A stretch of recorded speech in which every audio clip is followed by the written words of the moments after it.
Hello everybody, I am Nimlesh, Research Assistant at University of Saskatchewan. My topic of interest for this video is Ascochyta blight of peas.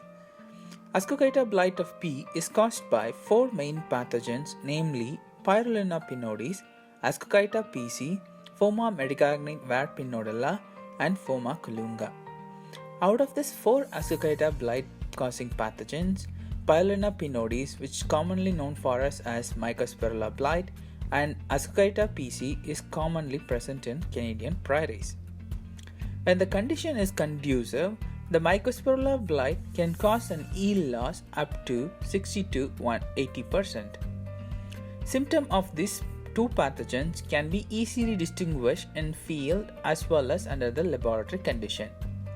Mycosphaerella blight produces a purplish black spots on the stem, leaves and pods, while Ascochyta PC produces a tan brown spot with a characteristic small pycnidia present on the infected lesion. Under the laboratory condition, Mycosphaerella blight produces a black mycelia, while Ascochyta PC produces a tan brown or carrot red mycelia on the plates.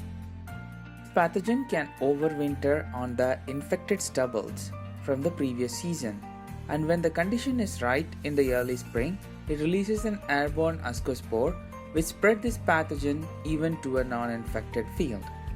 These pathogens can be transmitted through seeds, but seed-to-seedling transmission of Ascochyta blight under field condition is very low.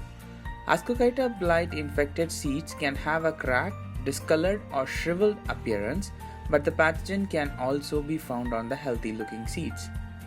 This pathogen is polycyclic, which means it can cause a multiple infection during the growing season.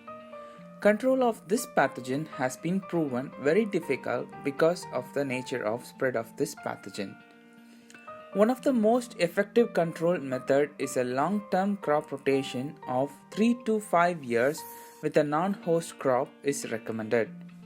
Second is using a clean seeds for planting. Canadian Grain Commission has set a threshold level of 10% Ascochyta blight infection on the seed lot used for planting. This can be confirmed through the regional seed testing labs before planting. Third method is late sowing of peas during the spring has proven effective in control of this pathogen to a certain extent. Fourth recommendation is fungicide application. For this, scouting of pea field at a timely interval of every 2 weeks is recommended to assess the level of this pathogen's infection and to decide whether it is economically feasible to apply fungicide or not. Fifth recommendation is burning of infected stubbles in the field, but this method is not a very popular method among Canadian farmers. Up to date, one of the most effective ways to control this pathogen is through resistance breeding. Resistance for this pathogen is quantitative, which means resistance to this pathogen is governed by multiple genes.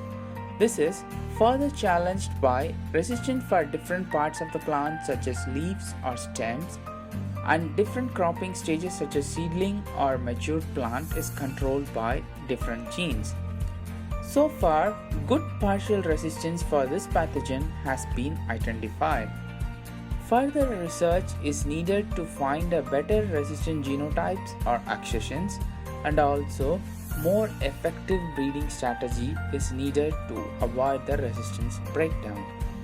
Thanks for listening to my video and hope everybody have a great and bountiful summer 2019.